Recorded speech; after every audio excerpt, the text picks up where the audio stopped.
여러분 안녕하십니까. 시다쇼 정치다 김보건입니다.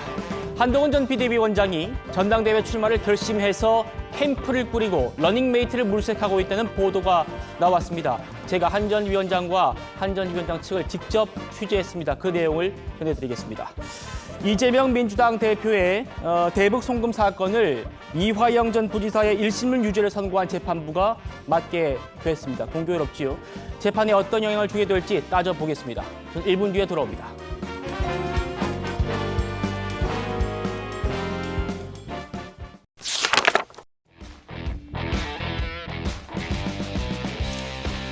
다음 달 23일 치러지는 국민의힘 전당대회에 한동훈 전 비대위원장의 출마가 사실상 확정적입니다.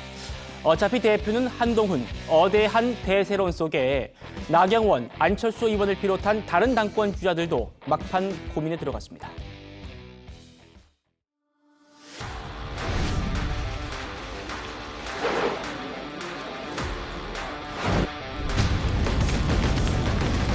한동훈 전 비대위원장 나오는 건 바람직하다고 보십니까? 사실 지난 총선 때 지휘봉을 잡은 분 아니겠습니까? 책임이 없다고 볼 수는 없습니다. 꼭 승패 문제를 떠나서 어떤 메시지를 줄 수 있느냐.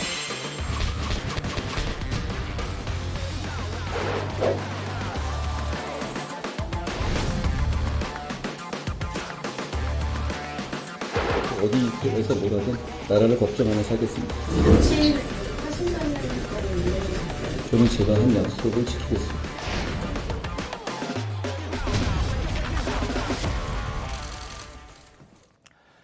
국민의힘 전당대회 룰이 확정이 됐습니다.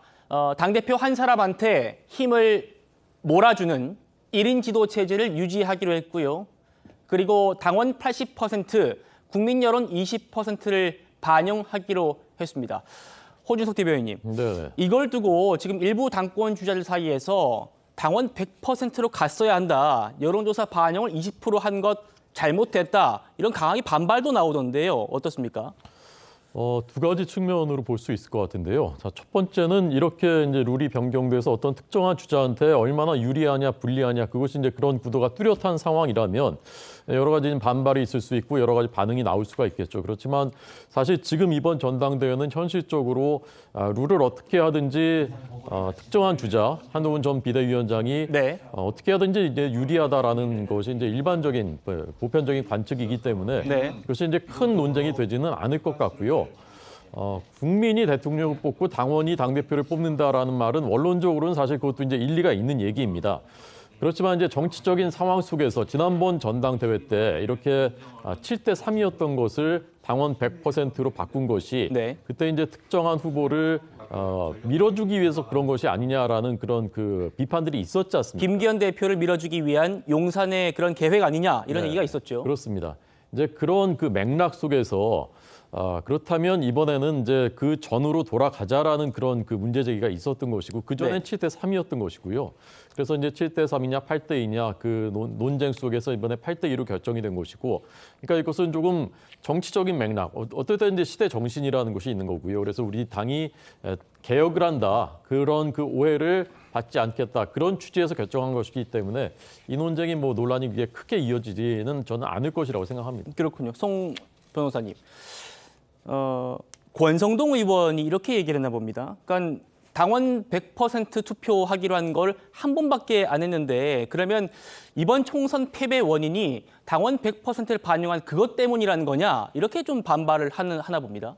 총선 패배의 원인이 전당대회 룰에 있었다고 제가 단정을 하는 것은 아닌데요. 그런데 지난 3.8 전당대회 결과가 성공적이지 않았다는 것은 이제는 인정을 해야 될 부분입니다. 왜냐하면 지난 3.8 전당대회로 선출된 지도부는 결국 임기를 채우지 못했고 그 뒤에 비대위가 들어섰지만 어쨌든 총선에서 대패를 했기 때문이죠. 국민의힘은 2006년에 강재섭 대표 이래로 15년 동안 10명의 당대표를 민의도 함께 반영하는 규칙을 통해서 뽑아왔습니다. 그리고 그렇게 해서 4번의 대선 중에 3번을 승리를 했거든요. 그런데 지난 3.8 전당대회에서는 문을 걸어 잠그고 당대표를 뽑은 결과 성공적이지 못했습니다. 그랬다면 그 전으로 돌아가야죠. 그래서 20%가 됐든 30%가 됐든 뭐 이제는 룰이 정해졌으니까 그 퍼센티지를 따질 것은 아닙니다만은 민의를 반영하는 그런 그 당대표 선출 규정으로 되돌아갔다는 것은 중요한 의미가 있다고 봅니다. 알겠습니다.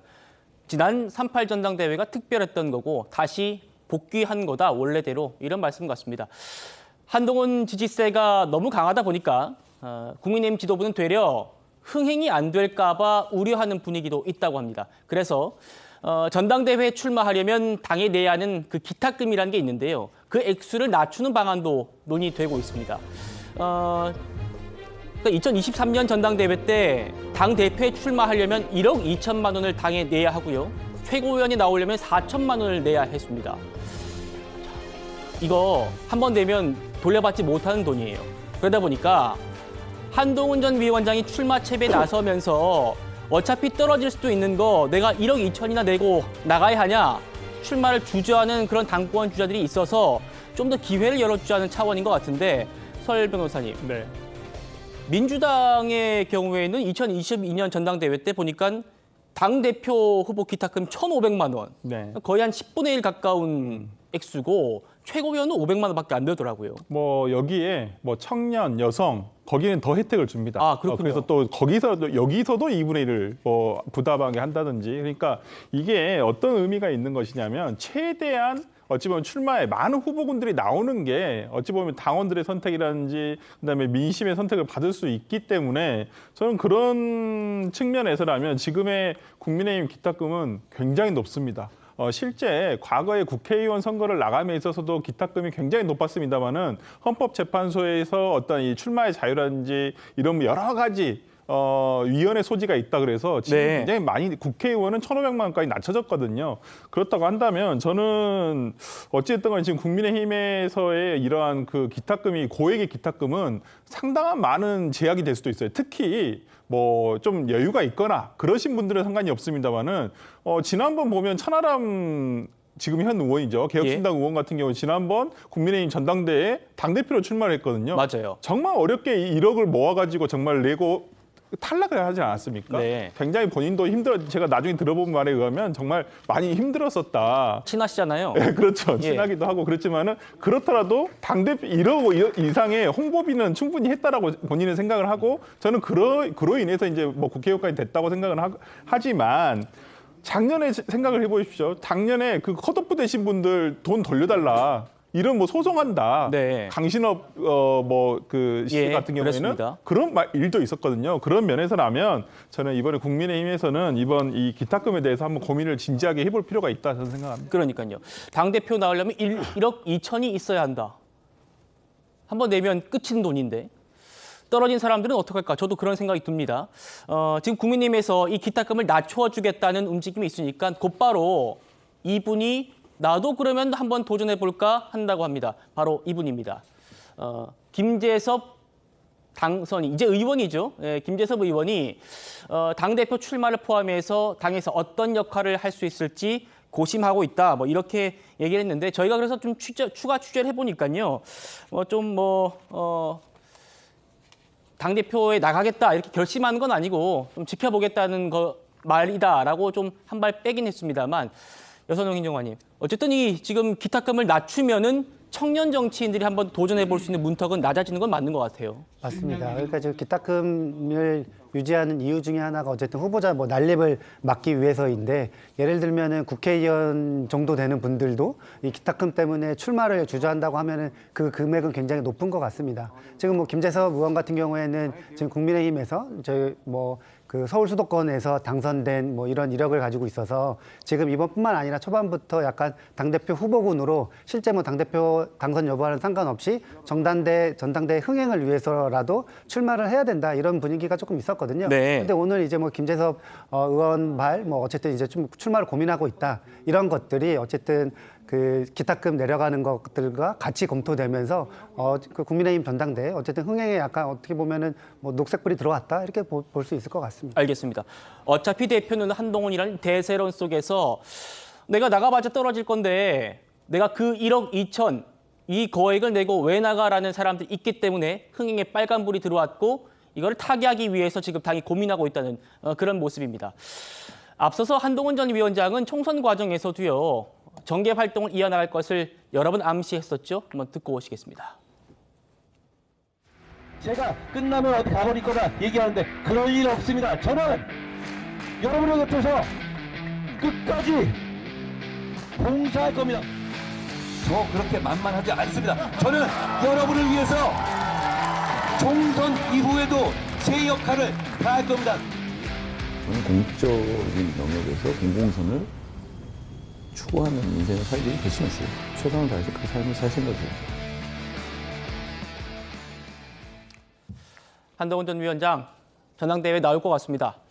나올 것 같아요. 왜 그러냐면 어제 저희 방송 직후에 한동훈이 벌써 캠프를 꾸리고 여의도 국회 인근에 사무실까지 마련했다라는 보도가 나왔는데 이런 보도가 나온 이후에 추가 취재를 계속 해보니까 이런 기류는 맞는 것 같습니다. 제가 여러 설들이 있어가지고요. 한동훈 전 위원장에게 직접 취재를 해봤습니다. 본인한테 직접 물어봤어요. 그러니까 앞선 시즌입니다. 이거 말고 그 전에 한동훈 전 위원장 얘기인데요.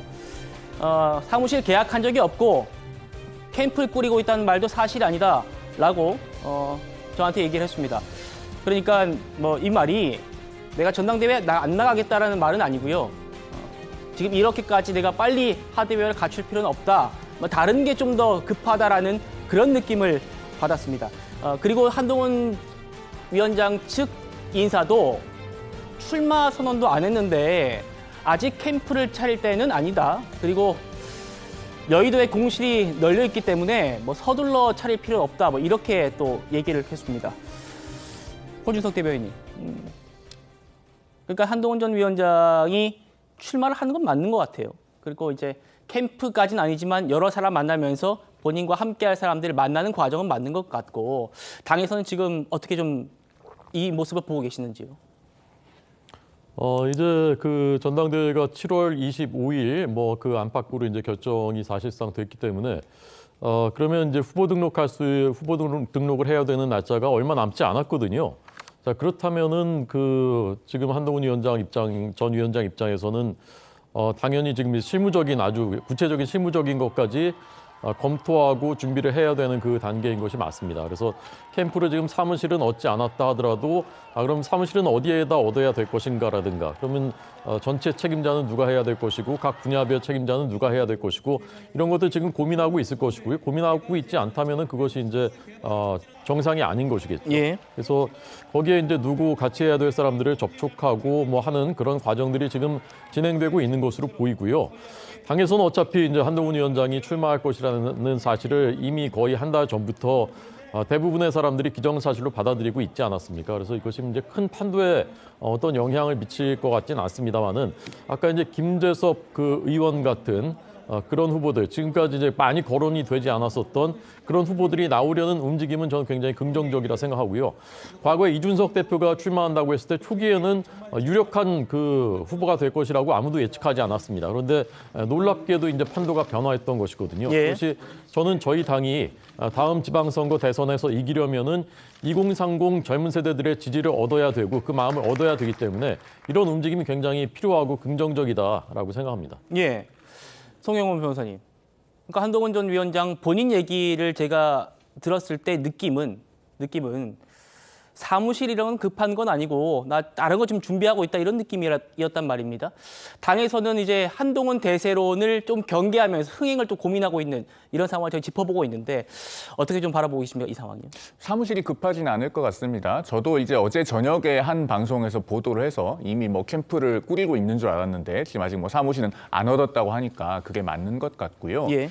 저는 이런 얘기가 나온 김에 한동훈 전 비대위원장이 이번 전당대회에 출마를 한다면은 사무실 없이 한번 캠페인을 해봤으면 어떨까 하는 생각도 해봅니다. 왜냐하면은 본인이 이번 그 총선 과정에서도 계속 정치개혁을 테마로 이야기를 해오지 않았습니까? 어떤 그 중위소득화, 그 세비의 중위소득 기준을 맞춘다든가 또는 뭐 특권을 내려놓는다든가 여러 가지를 이야기했는데 사무실과 같은 어떤 물리적인 거점이 없더라도 전당대회 같은 경우는 공중전이 굉장히 중요하고 또 사실 후보는 사무실에 상주할 만한 시간도 잘 없습니다. 전국의 당협을 돌아야 되고 뭐 TV 토론에 나가야 되고 또 인터뷰를 다녀야 되고 이러기 때문에 네. 이번 기회에 약간 정치개혁의 연장선상에서 그 메시지를 행동으로 확실하게 각인시키는 차원에서 그 사무실 없는 캠페인도 한번 고려를 해보는 게 어떨까 하는 아이디어를 내봅니다. 알겠습니다. 자, 이제는 한동훈 전당대회 거의 나옵니다. 나올 것 같아요. 그러면 캠프는 나중에 꾸려야겠죠? 그렇게 캠프를 꾸리면은 이분들도 들어갈 거다라는 평가를 받는 분이 있습니다. 바로 그 중에 한 명인데 김종혁 조직부총장 얘기입니다. 들어보시죠. 한동훈 캠프라는 게 있나요? 아직까지 없는 것 같은데 기자들이 하는 얘기인데 그게 아직까지 뭐 정확치는 않은 겁니다. 어쨌든 뭐 지금 모든 뭐랄까 그 가리킴이 그냥 출마를 하는구나라는 쪽으로 가고 있는 거 아니겠습니까? 모든 사람들이 이렇게 예상하고 있듯이 그 예상이 뭐 깨지지는 않을 것 같다는 생각이 드는데요. 자, 보통 전당대회 당대표 후보들은요, 본인과 뜻이 맞는 그런 최고위원 후보들 러닝메이트를 꾸려가지고 나오게 됩니다. 그래서 한동훈 측 최고위원회는 누가 나설지도 관심인데요. 저희가 좀 그래픽으로 보여드리려고 합니다. 장동혁 의원, 대표적인 친한계 의원이죠. 김형동 의원 비서실장을 맡았었습니다. 박정아 의원 대변인 했었고요. 김혜지 의원, 한동훈 위원장이 여러 번 그런 케미를 강조했던 분이고, 비례대표 후보로는 또 이례적으로 재선을 한 그런 분입니다. 한지아 의원도 비대위원 출신이고요. 정성구 고동진 의원은 한 전 위원장이 영입을 해서 이번에 의원이 된 그런 분들입니다. 설주환 변호사님. 네. 지금 이런 분들이 왜 러닝메이트로 거론되느냐 하면요, 배경이 있습니다. 옛날에 이준석 대표 때 최고위원들이 대거 사퇴하면서 그때 용산의 요구로 사퇴했다는 얘기들이 있었죠. 사퇴하면서 비대위로 전환됐잖아요. 그걸 막기 위해서 우리 측 사람들을 대거 최고위원으로 넣겠다라는 생각을 한다는 거예요. 그러니까 한동훈 위원장이 본인만 전당대회 나가서 당선되겠다는 게 아니고 이런 외부의 공격이 들어왔을 때 내가 버티겠다라는 준비를 상당히 치밀하게 하는 것 같아요.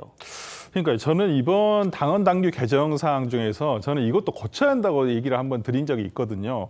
그러니까 이게 말도 되지 않은 거예요. 왜 그러냐면 선출직 최고위원 5명 중에서 4명이 사퇴를 하면 비대위 체제로 넘어간다?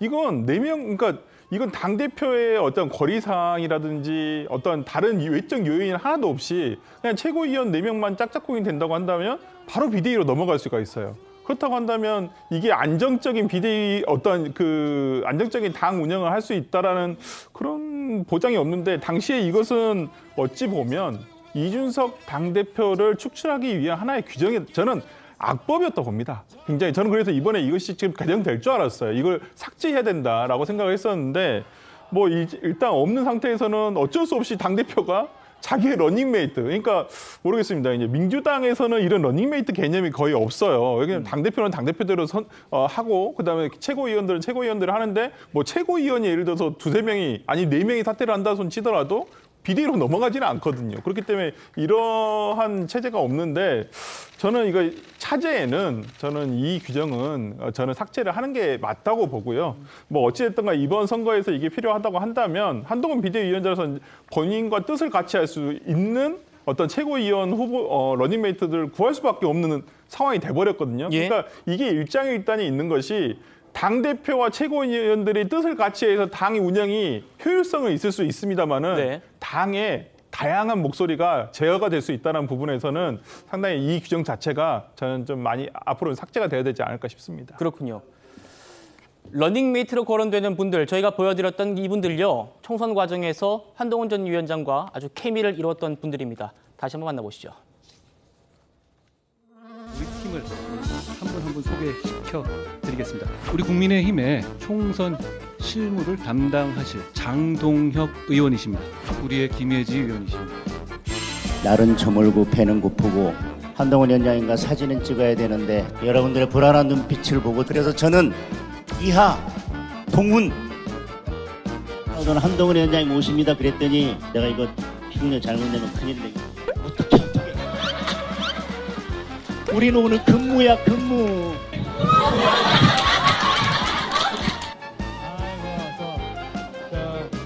장동혁의 친구 한동훈입니다. 앞으로 함께 걷겠습니다. 걷는 데는 다양한 방법이 있습니다.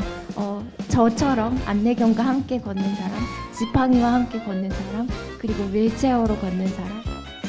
이렇게 무대 위에 있는 사람이 직접 감동하는 거는 좀 후진 일인데요. 좋은 말씀에 제가 감동했습니다. 고맙습니다. 이 이 작품은 한동훈 비대위원장님께서 직접 고르신 그런 예술 작품인데요. 최지현 작가님의 작품이고요. 최지현 작가는 장애 예술인입니다. 한동훈 비대위원장님은 아무 생각이 없으셨겠지만 장애 예술인의 한 사람으로서 우선 감사를 드리고요. 최지현 작가님을 저에게 소개시켜준 분이 바로 우리의 김혜지 의원이셨고요. 생각을 조금 더 하면 사겠다는 반성을 좀 해봅니다. 한동훈 위원장요, 후보 등록을 받는 시점, 그러니까 그게 아마 다음 주 후반 그리고 그 다음 주 초반쯤 될 것 같은데 그 즈음에서 공식 출마 선언을 할 것 같습니다. 친한계 장동혁 의원 얘기 한번 들어보시겠습니다. 여러 고민들을 아직도 하고 계시다. 그렇게 보면 될 것 같아요. 그럼 언제쯤에 명확하게 좀 입장이 나올 수 있을까요? 후보 등록하는 시점에는 말씀을 하셔야 되지 않을까요? 예. 출마를 하게 되면은 최고위원회도 같이 호흡을 맞출 만한 분들이 출마를 동시에 하지 않을까? 그래서 만약 출마를 고민하고 계신다면 당연히 어떤 분들과 함께 출마를 같이 하실지 그 부분도 당연히 고민하고 계시리라고 생각합니다. 국민의힘 전당대회가 다음 달 23일에 열리니까요. 후보 등록일은 이번 달 한 24에서 25일 정도가 될 것 같습니다. 그러면 그 직전에 아마 출마 선언을 하겠다 이런 얘기인데 여인정 의원님. 한동훈 팀, 한동훈 러닝메이트 거의 세팅이 됐다고 봐야겠죠? 이 시점에서는. 지금 뭐 계속 이야기 나오는 것이 한동훈 전 비대위원장을 어쨌든 1인 체제를 막기 위해서 뭐 2인 체제로 간다 아니면은 뭐 그 집단 지도 체제로 간다 이런 이야기가 계속 있었거든요. 그런 이야기가 나오면서 한동훈 전 비대위원장도 과거 이준석 전 대표의 사례를 떠올릴 수밖에 없어서 이렇게 이제 우군을 형성해 가지고 런닝메이트 하자 이런 뭐 아이디어 차원에서 이런 이야기가 흘러나오고 있는 것 같은데 네. 저는 이제 기본적으로 좀 바람직하지는 않은 것 같습니다. 그러니까 왜냐하면은 지금 저는 국민의힘이 한동훈 전 비대위원장이랑 용산이랑 뭔가 다시 화해해서 통합해서 약간 함께 가는 그림이 용산과 한동훈 전 비대위원장한테 모두 다 좋은데 지금 벌써부터 약간 용산이랑 선긋고 우리들끼리 팀을 짠다? 이거 자체가 용산이랑은 절대 화해할 수 없다. 이런 또 메시지를 또 그렇게 보실 수도 있군요. 예, 그렇게 이제 메시지가 갈 수도 있거든요. 그렇기 때문에 한동훈 전 비대위원장이 너무 팀을 꾸리면은 오히려 용산들도 더 움츠려서 오히려 한동훈 전 비대위원장을 막기 위해서 뭔가 이제 계속 이제 싸우는 이런 그 감정이 너무 격화되는 이런 그림이 나오지 않을까 좀 약간 우려됩니다. 송 변호사님 어떻습니까? 지금 이 한동훈 위원장의 행보들이 용산과의 그런 갈등의 전초전으로 보인다라는 말씀이에요. 갈등이라고 하긴 좀 그렇고요. 그 당대표에 출마하는 사람으로서는 최고위원회에서도 그 다수파를 구축하는 것은 중요하죠. 뭐 당원상 비대위로 갈 수 있는 요건 이런 것들도 아까 얘기가 나왔습니다만은 꼭 그런 경우 아니더라도 최고위는 당원상으로는 의결을 하게 되어 있습니다. 많은 경우에 물론 만장일치로 갑니다만 드물게는 의결하는 상황이 있을 수도 있고 그런 것들을 생각하면은 원활한 당 운영을 위해서 최고위원회에서 다수파를 구축하는 것 당연히 필요한 일입니다. 그러니까 러닝메이트를 구축을 하고 스크럼을 짜서 들어오는 것 너무나 자연스럽고요. 네. 그래서 갈등으로까지 이야기하는 것은 너무 나간 확대 해석이 아닐까 싶습니다. 네, 당 밖에서 자연스럽게 보시는 시선이니까요. 알겠습니다. 지금 용산과의 갈등 이렇게 말씀을 주셨기 때문에 이 얘기를 좀 해보겠습니다. 친윤계 핵심으로 꼽히는 분이죠. 이철규 의원이 의총에서 이렇게 말을 했답니다. 민주당이 거칠기 때문에 우리도 거칠어져야 한다라면서요. 장예찬, 도태우 같은 사람이 필요한데 이번 공천에서 탈락했다. 장예찬, 도태우 어떤 분들입니까? 모두 한동훈 전 위원장이 이번에 공천을 취소했던 사람들이죠. 이철규 의원이 카메라 앞에서는 일단 한 발 뺐는데요. 들어보시고 논의해 보겠습니다. 어떤 사람 때문에 이제 뭐 특정 두 분이 뭐 공천 탈락했다. 장해찬 현역에 비유한 게 적절치가 않다고 비판받았잖아요. 그걸 가지고 본질은 쏙 빼놓고 매도해가지고 결국은 경선을 통과하고도 출마를 못하게 됐잖아요. 그러니까 우리가 언제까지 그렇게 가야 되냐. 지금 현재 민주당이 하는 짓을 보세요. 과연 이재명이나 이 정청래 같은 사람들이 과거에 김대중 노무현 시대 같으면 국회의원을 하고 당 대표를 할 수 있었겠습니까? 그 얘기를 한 거예요. 자, 시청자 여러분 어떻게 들리세요? 마치 한동훈 전 위원장이 지금 당에 꼭 필요한 사람들을 떨어뜨렸다, 탈락시켰다 이런 취지로도 들리는데요. 저희가 그래서 당시에 공관위원들을 취재를 해봤습니다. 그래픽 보시죠. 저희 취재입니다. 당시 이철규 의원을 포함해서 이철규를 포함해서 모든 공관위원이 도태우 장해찬 후보 공천 철회에 반대하지 않았다. 그러니까 한동훈 전 위원장이 탈락시킨 게 아니고 이철규 의원도 동의한 거다라는 얘기입니다. 호준석 대변인. 네. 이철규 의원이요. 지금 찐윤, 그러니까 윤석열 대통령의 의중을 대변하는 분으로 해석이 되는데 자칫 이게 총선 패배에 대한 그 한동훈 책임론을 다시 거론하는 것 아닌가라는 생각도 들었어요. 그러니까 이철규 의원께서 말씀하셨다는 민주당이 거칠기 때문에 우리도 거칠어져야 한다. 예. 일정 부분 저도 이제 동의하는 얘기입니다. 그리고 장해찬, 도태우 같은 사람이 필요하다. 저는 이제 도태우 전 후보는 제가 잘 모르지만 장해찬 같은 그런 공격수가 필요하다. 이것도 저 개인적으로 좀 동의하는 얘기입니다. 예. 그런데 이제 공천에 탈락했다. 뭐 이건 이제 사실관계니까요. 그러니까 이 얘기는 사실 이제 지금 저희 당에 여러분들이 얘기하시는 얘기이기도 하고 일정 부분 또 저도 이제 공감하는 바가 있는 얘기입니다. 그 얘기를 이철규 의원께서 비공개로 이제 하셨다는 것인데 이런 발언 하나하나까지 전부 다 친한과 친윤의 대결이다. 이렇게 몰아가는 것은 좀 지나친 것 같다라고 저는 생각하고요. 예. 언론 입장에서 이제 그런 것들이 이제 재밌기도 하고 또 시청자들 관심이 있으시니까 하실 수 있는 얘기지만 저는 지금 우리 당의 상당수의 구성원들이요. 이번에 이제 초선 당선자들 특히 당신이 친한입니까 친윤입니까 라고 물어보면 답하기 어려운 사람들이 굉장히 많을 거라고 생각합니다. 여당은 기본적으로 윤 대통령의 국정 운영과 그 성공을 뒷받침하기 위해서 그런 책무를 갖고 있는 것이고요. 또 한동훈 비대위원장이 공천 그 체제에서 공천을 받은 사람들을 그 성격을 갖고 있는 것이기도 합니다. 그래서 아마 지금 그 한동훈 위원장도 출마를 준비한다면 팀을 짤 때 도대체 친한이 누구냐? 네. 거기서 누구와 이제 처음 세력을 같이 해야 되느냐? 그 부분은 저는 이제 고심하고 있을 것이라고 생각하고요. 네. 기본적으로 아까 저는 여행정관님의 말씀이 기본적으로 저는 옳다고 생각합니다. 모두 다 친윤과 친한이 돼야 되는 거고 만약에 당대표가 된다면 한동훈 위원장이 힘을 합쳐야 되는 거고 공적인 관계 속에서 협력하는 관계가 돼야 되는 거예요. 그래야 당이 사는 거죠. 그래야 공생하는 거죠. 그래서 지금 이것을 너무 그 작은 하나하나 발언까지 충돌이다 이렇게 과잉 해석하는 것은 좀 바람직하지 않고 실제로도 그렇지 않다고 생각합니다. 예, 호 대변인께서는 이철규 의원의 그런 주장에 대해서 조금 힘을 실어주는 말씀이세요. 그러니까 특정인의 책임론을 겨냥하는 게 아니라 민주당을 맞상대할 그런 전투력이 있어야 한다라는 원론적인 차원이다 이런 말씀인데요. 그런데 총선 때를 좀 돌이켜보면은 한동훈 전 위원장이 공천장을 준 이후에도 그 논란이 불거졌던 후보들에 대해서 아주 단호한 태도를 보였던 게 사실이죠. 민주당이 각종 막말 논란을 일으켰던 김준혁 의원이라든지 뭐 사기 대출 혐의를 받았던 양문석 의원이라든지 이런 분들을 끝까지 지키는 것과 차별화하겠다는 의도였을 텐데 이때 이철규 의원과의 갈등이 커졌다는 얘기도 있었습니다. 들어보시죠. 우리가 인생을 살면서 인생 전체에서 과오나 잘못 언행을 하지 않기는 참 어렵습니다. 그렇지만 공적으로 중요한 임무를 맡게 될 사람의 경우에는 좀 더 엄밀하게 봐야 된다라는 게 제 생각이고요. 저 사람들이 저에게 독재라고 한 적 있었죠? 저희는 여러분이 안 된다고 하는 거 다 바꿨습니다. 그러지 않았습니까? 저 사람들은 민심에 반응하지 않습니다. 김준혁 같은 사람, 양문석 같은 사람 여러분이 뭐라고 얘기하더라도 귀뚱으로 듣지 않습니다. 그게 독재입니다.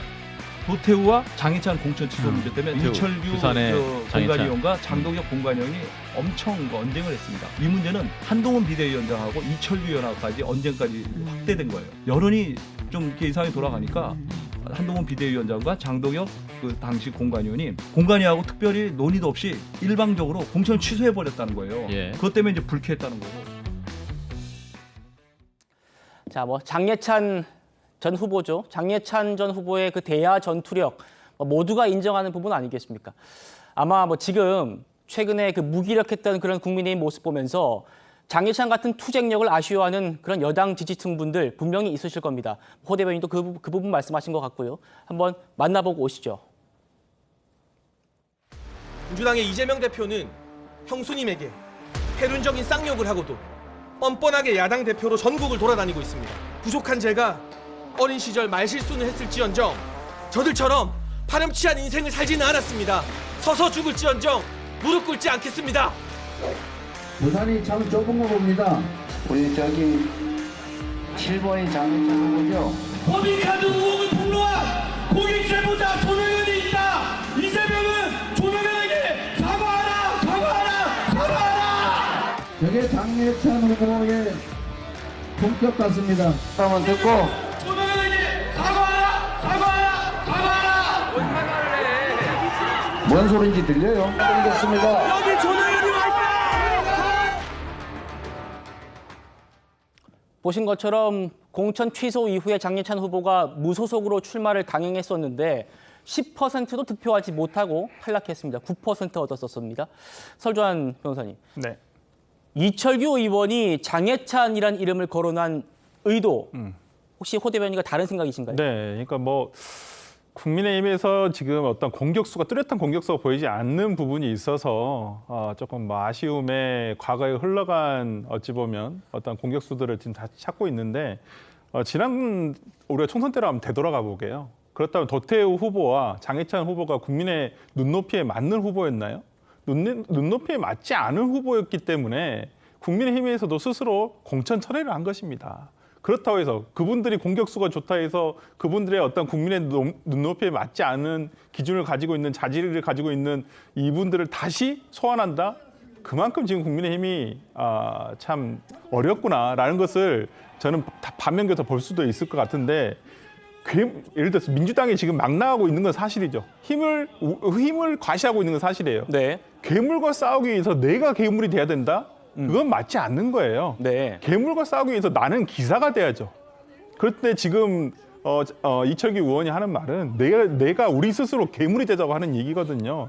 저는 그건 국민들이 바라는 것도 아니고 그다음에 총선의 민심을 그렇게 이것으로 가져간다? 저는 그건 아니라고 보여요. 보수는 뭡니까? 품격 아니겠습니까? 근데 지금 품격을 스스로 버리자는 거예요. 저는 그런 면에서라면 이철규 의원의 그 참 안타까운 마음은 알겠지만 뭐 장혜찬, 도태우 후보를 다시 소환한다? 저는 국민의힘에게 정말 총선 전으로 다시 돌아가는 오히려 저는 좋지 않은 영향을 줄 것이라 생각합니다. 네, 그러니까 한동훈 책임론을 언급한 게 아니라고 하니까 그 문헌적인 그 의미 그대로 해석하신 거예요? 호 대변인 반론 있으신가요? 그러니까 당시에 이제 그 비대위의 결정은 읍참 마속이었습니다. 예. 그러니까 마속이라는 장수가 훌륭하다는 것은 다 알지만 그럼에도 불구하고 제갈량이 울면서 이제 목을 벤 것이지 않습니까? 그 당시에 이제 국민들의 눈높이에 맞추기 위한 이제 불가피한 결정이었고요. 그 문제를 지금 와서 다시 이렇게 큰 쟁점으로 거론한다는 것은 저도 이제 적절치 않다고 생각하고 다만 이제 그 괴물이라는 비유에 대해서는 좀 적절치 않다고 저는 생각하는데 네. 민주당 지금 괴물인 건 맞습니다. 근데 우리가 이제 기사처럼만 싸워야 되느냐? 기사지만 좀 더 강력한 기사가 돼야 된다라는 이제 그런 취지라고 저는 이철규 의원의 그 발언 생각하고요. 예. 장혜찬 의원이 괴물 같은 지금 앞서 말씀 김준영 누구 양문석 의원이요. 국열에 있는 그런 괴물 그렇게 얘기하시면 저는 없다고 생각합니다. 네. 저는 개인적으로 이철규 의원이 사실은 뭐 공격수를 소환한 것이 아니라 한동훈 위원장이 타겟이었다고 봅니다. 오히려 한동훈 책임론이 맞다. 맞습니다. 예. 왜냐하면요, 지금 그 뭐 장혜찬 후보 같은 경우에는 뭐 대표적인 친윤 뭐 1호 참모 청년 1호 참모 아니겠습니까? 그러니까 대표적인 친윤계 그리고 한동훈 위원장의 공천 취소돼 가지고 가장 섭섭할 사람 뭐 이런 분들을 소환하면서 결국에는 앵커께서 이야기하신 대로 뭐 한동훈 책임론 그리고 한동훈의 섭섭한 사람들 이런 사람들 다 불러 모아 가지고 한동훈을 약간 이제 둘러싸는 모습 이런 것들을 뭐 발신하기 위해서 이런 메시지를 내지 않았을까 이렇게 조금 판단해 봅니다. 예. 송 변호사님께 기회 드릴게요. 예, 그 장혜찬 후보 당시 공천 취소할 때 상황을 되돌아보면요. 예. 그때 제 기억이 맞다면은 밤 9시가 훨씬 넘은 시각에 공천 취소를 발표를 했었습니다. 맞아요. 그러고 나서 12분 뒤에 민주당에서 정봉주 후보 공천 취소를 발표했어요. 그때 그 목함질레로 다리를 잃은 우리 중사와 상사에게 정말 입에 담을 수 없는 망언을 했던 그 정봉주 후보 아닙니까? 그렇습니다. 국민의힘이 조금만 늦었으면은 민주당은 정봉주 후보를 공천 취소하는데 국민의힘은 그 문제가 있는 후보를 그대로 안고 간다. 이런 비판을 받을 뻔한 상황이었습니다. 그러니까 장혜찬 전 후보에 대한 어떤 개인적인 호불호와는 별개로 당시에는 앞서도 말씀하셨지만 읍참마석을 할 수밖에 없는 상황이었고 그것을 이제 와서 소환해서 한동훈 전 비대위원장에 대한 어떤 책임론의 의미로 제기했다면은 저는 그것은 좀 동의하기 어렵다는 생각이 들고요. 아마 많은 시청자들께서도 그 당시의 상황을 회상해 보신다면은 동의하실 수 있는 부분이 있지 않을까 싶습니다. 알겠습니다. 이철규 의원의 얘기는 그냥 말 그대로 지금 워낙 당이 무기력하다 보니까 거기에 대한 어떤 뭐 좀 본인의 마음을 얘기하신 것 같다라는 말씀이 더 많은 것 같습니다. 이렇게 정리하도록 하고요. 본격적으로 한동훈 전 위원장이 당에 복귀를 하면 저희 패널분들 말씀 주셨습니다만 윤석열 대통령과의 관계 설정을 어떻게 할지 이게 가장 최대 포인트이겠죠. 관련 발언 들어보시죠. 제가 듣기로는 굉장히 소원해진 것은 네. 틀림없는 사실이라고 보고 있고요. 다만 저는 한동훈 위원장이 윤석열 대통령과의 관계를 다시 어느 정도 복원시키지 않으면 정치적으로 굉장히 어려움에 처하리라고 생각합니다. 언론에 따르면 요새도 밥을 먹자 그랬는데 또 한동훈 전 비대위원장은 거부를 했다. 그 점은 제가 못 들었는데요. 뭐 그렇게 하면 안 되죠. 저희 당이 비판받아왔던 지점이 수직적인 당정 관계잖아요. 새로운 지도 체제는 그런 비판에서 좀 자유로울 수 있도록 당정이 보다 더 넓은 공간에서 저희가 역할을 해야 된다라고 생각하고 있고요. 한동훈 전 위원장이 만약에 당대표 되면 윤석열 대통령의 관계는 어떻게 가져가야 된다고 보십니까? 약속 대련이라도 좀 잘했으면 좋겠다. 자, 한동훈 전 위원장의 출마, 이제 가능성이라고 표현하는 게 좀 어색합니다만 여기에 대해서 대통령실 관계자가 이렇게 말을 했습니다. 한동훈 전 위원장의 출마, 그래픽 보여주시죠. 예. 한동훈 전 위원장의 출마는 상수로 보고 있다. 상수다. 인정한다 이거죠, 이제. 대통령과의 만남 가능성에 대해서는 언제든지 열려 있다. 이렇게 얘기를 했다고 하고요.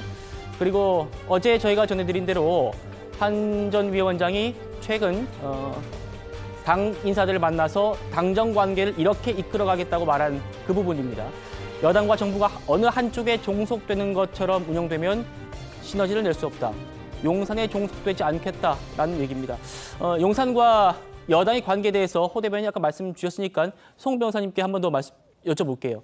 이런 지금 상황 어떻게 좀 바라보고 계십니까? 아마도 앞으로 그 당정 관계의 키가 될 수 있는 키워드라면은 그 군자는 화이부동한다. 군자는 화이부동한다. 그렇습니다. 예. 소위는 동의 불허하지만 군자는 화이부동한다고 하죠. 그러니까 여당은 기본적으로 누가 됐든지 간에 대통령의 국정 운영을 뒷받침해야 된다는 점에는 의문의 여지가 없습니다. 그런데 한동훈 위원장이 이제 즐겨 쓰는 용어 중에 그 정교해야 된다는 말이 있지 않습니까? 실제로 정책이 됐든 노선이 됐든 캠페인이 됐든 정말 정교하면요. 그 정교한 그림은 누가 봐도 동의할 수 있고 정말 그림이 좋습니다. 그런 정교한 당 운영과 어떤 정책 노선을 걸어가면은 그 대통령실과의 관계 설정 문제도 저는 저절로 해결될 수 있다고 보거든요. 그 정교함의 정도로 인해서 화이 부동에서 부동의 측면이 있겠지만 그것은 전체적으로는 화의 범위 내에서 이루어지는 것이죠. 그것이 키워드가 되었으면 합니다.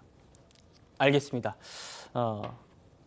한동훈 전 위원장이 최근에 페이스북을 통해 가지고 본인의 현안에 대해서 많은 의견을 내고 있죠. 이화영 사건에 대해서도 이재명 대표를 비판한다든지 헌법 84조 얘기를 한다든지요. 이렇게 있는데 최근에 천목회 소속인 박상수 변호사가 이런 목소리를 전했다고 합니다. 들어보시죠. 한동훈 위원장님하고는 그래도 연락을 안 하는 편은 아니잖아요. 뭐 그냥 물어보시고 하면 답하고 그런 거죠. 네, 저도 뭐 건의할 거 있으면 건의하고. 그 최근에 건의한 건 뭐예요? 최근에 건의한 거 그 댓글 좀 페북에 댓글 좀 친구 말고 좀 더 공개적으로 좀 열어달라고. 계속 페북 글 쓰시니까 거기다가 이제 그 댓글을 달고 싶은데 친구가 아니니까 댓글을 못 단다는 거예요. 그래서 열어주셨어요. 열어주셨는데 페북을 이제 아직 이렇게 익숙하지가 않으신 것 같아요. 글 하나만 열어주셨어. 저도 그 SNS를 좀 해야 되는데 잘 안 해가지고요. 잘 모릅니다만 페이스북 기능 중에 이런 게 있나 보죠. 친구를 맺지 않으면 댓글을 못 쓰게 하는 그런 게 막아놓는 게 있는데 한동훈 위원장도 아마 좀 그랬나 봅니다. 그러니까 친구가 아닌 사람들 댓글 못 쓰게 이렇게 좀 막아놨었는데 이거를 박상수 변호사가 풀어줘라 이렇게 요청해가지고 이번에 좀 댓글창이 열렸답니다. 호 대변인님. 그러니까 이게 한동훈의 그 계정에서 많은 사람들이 들어와서 이제 교류하는 그런 모습을 좀 보여달라 이런 제안을 받아들였다는 것 같아요. 네. 저는 이제 한동훈 위원장의 이제 과제가 제가 듣는 많은 그 저희 당 지지자들이 거의 공통적으로 하시는 말씀이 이제 두 가지가 있습니다. 첫 번째 젊은 층들을 우리 당의 지지자로 끌어들여야 한다는 얘기입니다. 2030의 당이 돼야 된다는 얘기입니다. SNS 소통 같은 것도 이제 그런 측면에서 굉장히 저는 중요하다고 생각하고요. 한동훈 위원장이 그런 면에 좀 이렇게 열려 있기 때문에 그런 그 좀 잘해 나갈 수 있도록 주위에서 이제 도와주는 게 첫째 필요하다. 예. 두 번째는요.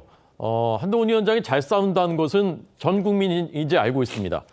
저희 당에서 아마 이재명 대표라 하고 누가 제일 잘 싸울 수 있느냐라고 물어보면은 대부분의 사람들이 한동훈이라고 얘기할 겁니다. 그건 검증된 겁니다.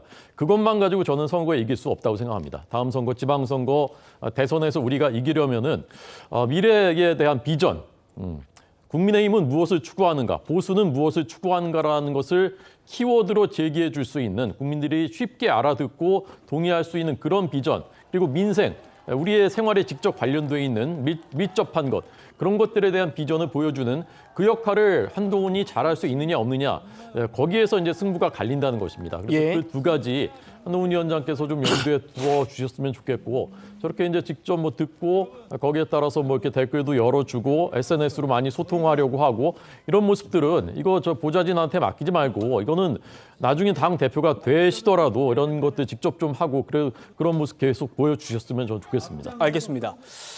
오늘 나온 여론조사 하나 좀 소개해드리도록 하겠습니다. 조원 CNI의 조사입니다. 차기 대권 주자 선호도 조사에서 이재명 대표가 보시는 것처럼 40.7%고 한동훈 전 위원장이 23.3%를 기록했습니다. 국민의힘 지지층만 따로 떼어서 보면요. 한 전 위원장이 57.7%고요. 오세훈 시장이 9.1%, 원희룡 전 장관이 7.9%로 그 뒤를 이었습니다. 설 변호사님, 네. 한동훈 전 위원장이 정기에 복귀하면 지금 이재명 대표 한 17% 정도 포인트 차이인가요? 이게 좀 격차가 줄어들 걸로 보십니까? 어떻게 전망하십니까? 정계 복귀가 아니라 나간 적이 없죠. 여전히 계신 것 같아요. 항상 언급이 되고 네. 그렇기 때문에 잠시 쉬고 계시다, 휴식 중이다 생각을 그렇군요. 하시고요. 예. 뭐 지금의 어떤 대권 선호도는 저는 큰 의미는 없다고 봅니다. 기본적으로 어찌 보면 국민들이 제일 많이 아는 사람, 인지도의 싸움이거든요. 이제 뭐 그렇다 손 치더라도 야당, 특히 국민들이 이재명 대표는 제일 많이 안다는 것이고요. 그 다음에 한동훈 비대위원장, 그 다음에 국민의힘에서는 당연히 한동훈 비대위원장이 지금 당원 전반, 당원 전체적으로 보더라도 굉장한 지지율을 가지고 있다라는 것을 다시 한번 확인한 셈이고요. 이것보다는 저는 오히려 그 야권, 여권을 나눠봤었을 때 어느 쪽 후보군이 더 많냐, 그리고 어느 쪽 후보군이 조금 더 경쟁력이 있느냐, 이걸 좀 볼 필요가 있지 않을까 싶습니다. 실제 대선에 돌입을 하게 되면 민주당에서는 뭐 이재명 대표밖에 없느냐, 이런 것과 그다음에 예. 국민에서는 한동훈 비대위원장 말고 또 다른 오세훈, 원희룡, 홍준표 시장 이런 분들이 같이 경쟁을 하면서 시너지를 낼 수 있을 것이냐, 이게 더 중요하거든요. 그렇기 때문에 지금은 당연히 그냥 인지도 싸움이라고 생각을 하고 나머지 분들도 더욱더 본인의 인지도를 높이기 위해서 노력해야 되지 않을까 싶습니다. 알겠습니다. 국민의힘 얘기 여기까지 다뤄보고요. 한동훈 전 위원장이 아마도 다음 주 정도는 입장을 낼 것 같아요. 지켜보도록 하죠. 다음 주제 넘어갑니다.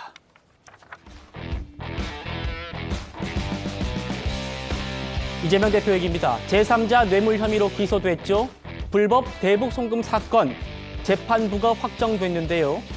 법원이 랜덤으로 전산으로 자동 배정했는데 공교롭게도 이화영 씨에게 중형을 선고했던 그 재판부가 또다시 이재명 대표를 맡게 됐습니다. 이재명 대표로서 달가울 수 없는 상황인데요. 만나보시죠. 이번 1심 수원지법 신 부장판사님의 판결문은 비공개 처리됐습니다. 감추는 자가 범인이다라는 말이 떠오릅니다. 그 허위 진술을 할 이유가 없다, 김성태가 라고 얘기하는데 왜 허위 진술을 할 이유가 없습니까? 이화영 피고인에게 유리한 것은 아예 언급을 않거나 배척을 해버리고 이화영 부지사에게 불리한 것은 작은 것도 확대를 해서 그걸 근거로 유죄 판결의 근거로 삼는 잘못을 범한 것이죠. 인권의 최후 보루인 법원이 검찰의 폭주를 제지하지 못하고 검찰이 짜놓은 프레임에 갇힌 판결을 한 것에 강력한 유감을 밝힙니다. 성영훈 변호사님, 제3자인 제가 봐도 참 공교로운 그런 상황이 아닐 수 없어 보입니다. 그러다 보니까 수원지법도 입장을 냈습니다. 사건이 전산으로 자동 배정된 거고 랜덤으로 배정된 거고 우리가 다른 고려는 한 게 없다. 다른 고려 없었다라고 얘기했습니다만은 이재명 대표 측 아마 뭐 재판부 기피 신청할 것 같아요. 그 송 변호사님께서 이화영 씨 1심 재판부 판결 선고 때 그날 법정에 가셨지 않습니까? 예, 80분 동안 제가 선고를 다 예, 들었습니다. 그때 분위기를 보면은 어떻습니까? 이재명 대표 측이 재판부 기피 신청할 것 같으신가요? 기피 신청을 할 가능성을 배제하기는 어렵죠. 왜냐하면 그때 선고 끝나고 그 이화영 전 부지사의 변호인들이 공개적으로 그 재판부를 아주 격하게 성토를 하지 않았습니까? 그리고 그 두 변호인 중에 한 명은 제가 그 선고 방청을 마치고 서울에 돌아오니까 SNS에 육두문자에 초성이 올라와 있더라고요. 그런 맞아요. 정도의 욕설을 올렸더라고요. 그렇습니다. 그런 사건이 있었기 때문에 만약에 그런 정서가 민주당에서 공유가 되고 있다면은 재판부가 불공정한 재판을 할 우려가 있다고 하면서 기피 신청을 하고 그것을 통해서 사건을 기연시키고자 하는 그런 전략을 구사할 가능성도 있어 보이는데 제가 이 지점에서 두 가지를 말씀드리고 싶어요. 네. 첫째로 기피 신청을 해도 생각보다 효용이 없을 수 있습니다. 이화영 전 부지사 때도 그 변호인들이 기피 신청했지만은 지연된 기간이 66일에 불과합니다. 이번에는 만약에 기피 신청 기각되면은 그게 항고 재항고까지 가도 더 짧아질 수 있습니다. 그다음에 또 한 가지 이재명 대표는 지금 자신에 대한 그 제3자 뇌물 혐의가 소설에 불과하다는 식으로 얘기하고 있지 않습니까? 네. 정말로 소설에 불과하면요 그 재판부에서 그냥 재판을 받는 게 맞아요. 왜 그러냐면요 그 지금 이번에 배당된 재판부가 이화영 전 부지사 사건도 심리를 했잖아요. 한 300쪽 정도 판결문이 되는 것으로 알고 있는데 그 복잡한 사건을 심리를 했기 때문에 사건을 처음부터 새로 학습할 필요가 없고 기본적인 얼개는 알고 있으면서 거기서 이재명 대표 혐의 여부만 심리를 하면 됩니다. 그럼 오히려 심리가 빨라질 수 있거든요. 정말로 소설이면 이재명 대표는 그 재판부에서 재판을 받아야 억울함을 빨리 벗을 수 있는 거예요. 국민들께서 다 보고 계시기 때문에 잘 판단하시기 바랍니다. 알겠습니다. 자, 오늘 저희 또 패널분들 중에 이화영 씨 재판과 또 상당한 밀접한 분이 나왔죠. 설주환 변호사님인데 이화영 씨의 재판 변호를 맡으시다가 지금은 이화영 씨 변호인인 김광민 변호사와 또 소송을 하고 있는 그런 상황입니다. 설 변호사님. 네. 그러니까 지금 이렇게 되면 기피 신청을 하게 될 것 같고 그럼 재판 시작부터 또 늦어질 텐데 네. 지금 그 이화영 씨 측이 뭐라고 했냐면 평균 수준의 재판부가 심리하게 되면 다른 결과가 나올 거다라고 했었는데 같은 재판부가 맡게 된 겁니다. 그러면은 오히려 이 지점을 이 대표 측이 좀 활용할 수도 있겠다라는 생각이 들거든요. 분명히 뭐 당연한 것이죠. 어찌 보면 뭐 이재명 대표 변호인단에서는 당연히 기피 신청을 낼 거예요. 그러니까 형사소송법 17조의 제척의 원인이 있고요. 18조에 기피 신청할 수 있는 권리가 있는데 이재명 대표로서는 기피 신청이나 제척 신청을 할 어떤 이유가 없습니다. 그냥 본인은 처음 재판을 받는 건데. 근데 이 사건에서 공범으로 기소가 된 이화영 씨 같은 경우에는 이거 기피 신청 낼 만한 사유는 충분할 것 같아요. 왜냐하면 본인이 다른 재판이긴 하지만은 그 재판의 기초 사실이 거의 똑같거든요. 그렇죠. 그렇기 때문에 본인에게 중형을 내린 판사에게 자기가 받는다. 저는 이건 법원에서도 한번 고민해볼 부분은 있다. 근데 다만 아까 이제 송영희 변호사님이 얘기하셨듯이 재판의 신속성 부분에서라면 지금 재판부가 맡아서 하는 게 가장 빠르긴 하죠. 네, 그 부분은 빠르긴 한데 신속화 재판은 지금 이재명 대표 측에서 바라는 바가 전혀 아니기 때문에 그렇게 그냥 넘어갈 것 같지는 않고요. 아마 재판부 기피 신청을 통해서 대법원까지 가서 이거 다시 한번 확인을 받아야 되지 않은 부분이 확인을 받아야 되는 부분이 있어서 어찌됐든 간에 이재명 대표뿐만 아니라 이화영 씨 측 입장에서 보더라도 당연히 기피 신청을 할 수밖에 없는 상황일 것 같습니다. 재판부 기피 신청을 당연히 할 것이고 그러면 당연히 좀 재판도 늦춰질 것 같습니다. 이재명 대표 추가 기소된 이후에 민주당의 움직임도 굉장히 빨라졌는데요. 먼저 이재명 대표의 그 사법 리스크 호위 무사로 불리고 이번에 국회에 입성한 박균택 의원 목소리부터 들어보시죠. 기승전 이재명 기소라고 할까요? 안타까움, 분노감 이런 것을 느끼고 있습니다. 이화영 부지사가 이재명 지사한테 17차례 직접 보고를 했다. 있지가 않은 사실을 어떻게 보고를 하겠습니까? 존재하지 않은 사실을 보고할 수가 없겠죠. 그 사업 추진에 있어서 당연히 이재명 도지사가 관심이 있었을 거고 부지사가 도지사에게 보고하는 것은 당연한 거 아니겠습니까? 방북 문제라든가 남북 평화 문제에 관심을 가졌다고 해서 북한에 불법적인 돈을 보냈다고 없을 것이라고 연결짓는 그 태도 자체가 논리 비약이라는 점, 그걸 말씀을 드리고 싶고. 자, 역시 이재명 대표의 최측근이자 이화영 씨 부인한테 당이 최대한 돕겠다라고 말을 했던 박찬대 원내대표도요. 아주 격앙된 목소리였습니다. 이어서 들어보시죠. 쌍방울 대북 송금, 이것이 이재명 대표의 방북을 위한 것이랍니다. 지나가던 소가 웃을 일입니다. 조작 기소한다면 범죄 집단과 하나도 다르지 않습니다. 이로써 정치 검찰이 대한민국을 망치는 주범이라는 게 확실해져 갑니다. 아니, 확실합니다. 22대 국회에서 검찰 개혁을 확실하게 해내고. 자, 설 변호사님께 한 번 더 여쭤볼 수밖에 없습니다. 민주당 반응 보면요. 박균택 의원 얘기는 대북 송금에 대한 보고를 안 받았다 이게 아니고 그런 일 자체가 없었다. 그런 일 자체가 없었다라고 사실관계를 전면 부인하고 있는데 저는 정확하게 뭐가 있지도 않은 일이라고 하는지 참 모르겠어가지고요. 어떻게 좀 바라보고 그러니까 뭘 보고를 안 받았다고 하는 것인지, 예, 그러니까요. 아니면 대북 송금 자체가 없었다는 건지. 자체가 없었다는 것인지. 근데 쌍방울이 돈을 준 건 사실이잖아요. 그렇죠. 네, 그건 사실인데 요즘 이거 민주당, 그러니까 저는 뭐 이재명 대표가 뭐 이 사건과 뭐 반드시 유죄다, 무죄다, 저는 그렇게 판단하고 싶지는 않아요. 아직 뭐 재판도 시작도 하지 않았는데 먼저 뭐 예측을 하는 것은, 예단을 하는 것은 뭐 사법부가 그걸 할 일이고. 근데 이제 지금 민주당의 어떠한 정치적 대응, 그러니까 사법적 대응과 정치적 대응이 있을 건데, 정치적 대응은 뭐 충분히 이해는 합니다. 이거 말도 되지 않고 어찌 보면 검찰이 잘못한 것이고, 오히려 이제는 법원까지도 지금 얘기를 하고 있거든요. 네. 근데 지금 국민들이 느끼시기에 어찌 보면, 아니 본인들한테 불리한 판결을 내면 다 없애야 되는 조직들인가요? 그러면 뭐 대한민국의 사법부도 다 없애고 검찰도 다 없애고 누가 그러면 수사를 하고 누가 재판을 하죠? 저는 그런 부분 등은 민주당이 저는 바로 가고 있지는 않다고 저는 보이고요. 그리고 지금 민주당 쪽에서 나와서 하고 있는 얘기들은 대다수가 이번 이화영 씨 1심 판결문을 법리적으로 분석을 해서 대응하는 것들이 아니에요. 그냥 김성태라는 사람이 조직폭력배 출신인데 어떻게 이런 사람들의 말을 믿고 이렇게 판결할 수 있느냐? 그리고 뭐 검찰이 조작 수사한 거 아니냐? 이렇게만 얘기를 하고 있거든요. 네. 그러니까 법리적으로 어떤 좀 분명히 얘기를 해야 될 부분은 해야 된다고 보여요. 정치적인 구호는 충분히 이해를 하겠는데 근데 너무 정치적 구호만 들리고 있거든요. 이거 그렇다고 한다면 판결문 자체를 부정하는 것인지, 그래서 저는 그런 부분에서 조금 이해가 가지 않고요. 그러니까 지금 이제 민주당 쪽에서 얘기를 하는 것이 대북 송금에 대한 보고를 안 받았다, 아니면 그런 일 자체가 없었다. 조국 지금 대표죠. 네. 과거에 트위터에 이런 말 올린 적 있습니다. 알았다면 공범이고 몰랐다면 무능한 겁니다. 근데 이재명 대표 우리가 뭐로 기억하고 있죠? 아주 유능한 행정가로 기억을 하고 대다수의 국민들이 그래서 지난 대선 때 많이 지지를 했던 건 사실입니다. 그런데 너무 거기에 동떨어져 있잖아요.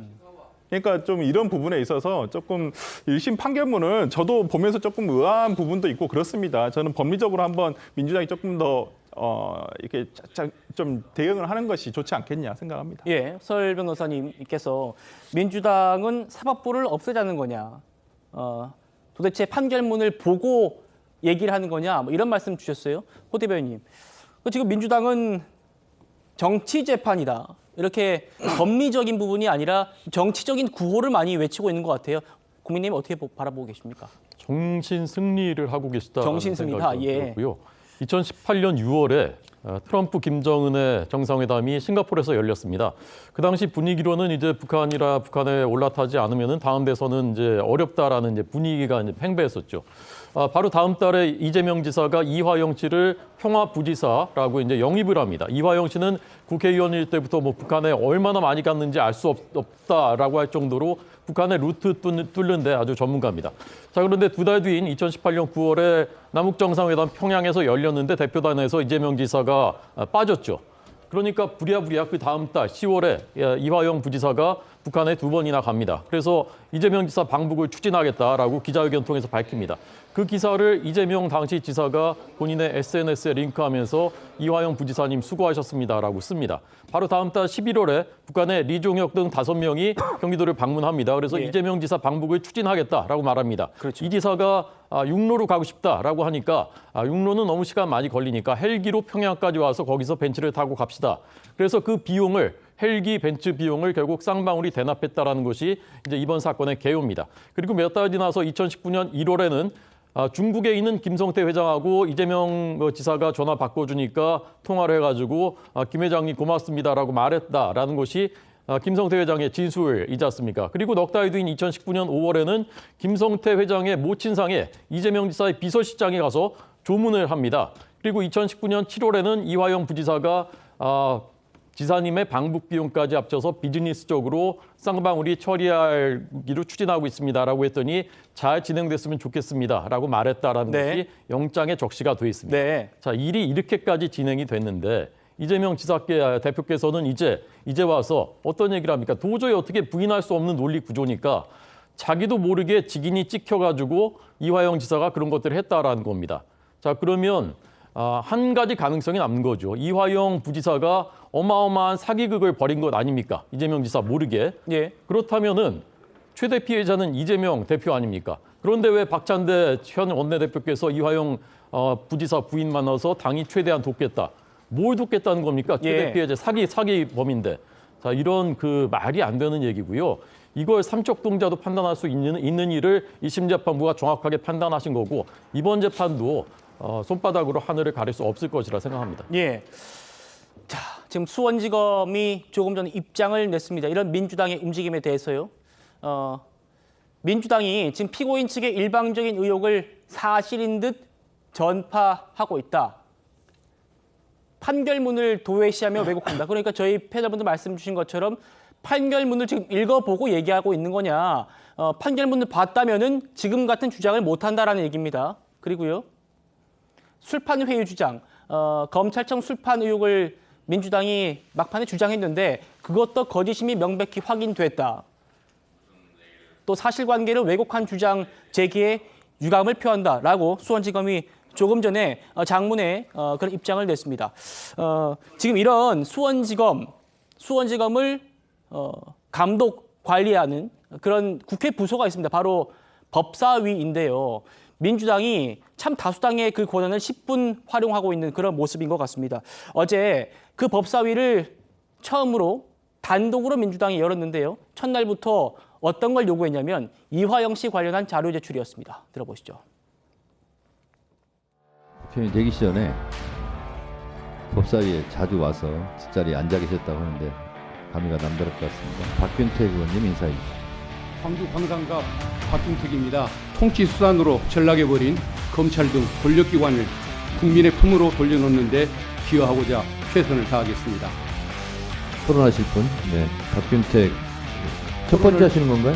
지난 20일 때 국회 법사위원님께서 법무부를 상대로 이화영, 김성태의 출정 기록 등 여러 가지 자료를 요구를 했지만 법무부가 그것을 거부를 했습니다. 그래서 그 자료들을 우리 법사위의 명의로 요청해 주시기를 건의드리고자 합니다. 여선홍 행정관님, 얼마 전까지 불과 이재명 대표의 변호사였던 분입니다. 박균택 의원이요. 이분이 지금 국회에 입성한 뒤에 법사위에 배정됐고 지금 이화영 전 부지사 수사 그리고 재판 관련 자료들 다 달라 이렇게 지금 정부에 요구하고 있어요. 어떻게 좀 바라보십니까?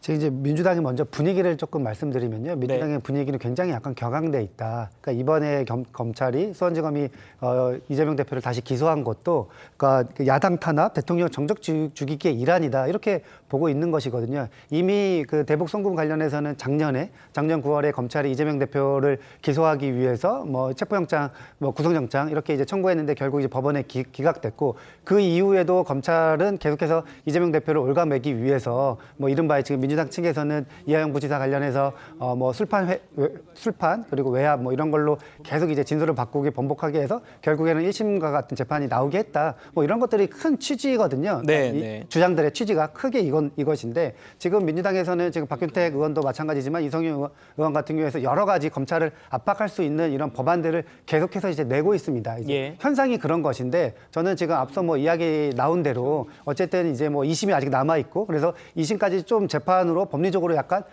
좀 치밀하게 좀 다퉈볼 필요가 있다. 그러니까 이제 이렇게 이제 막 약간 어떻게 보면 감정적인 대응처럼 보이는 이러한 태도는 약간은 조금 좀 줄이고 이제 법리적으로 다투는 이런 역할과 태도를 조금 더 강하게 견제해가자 이런 말씀을 좀 드리고 싶습니다. 그러게요.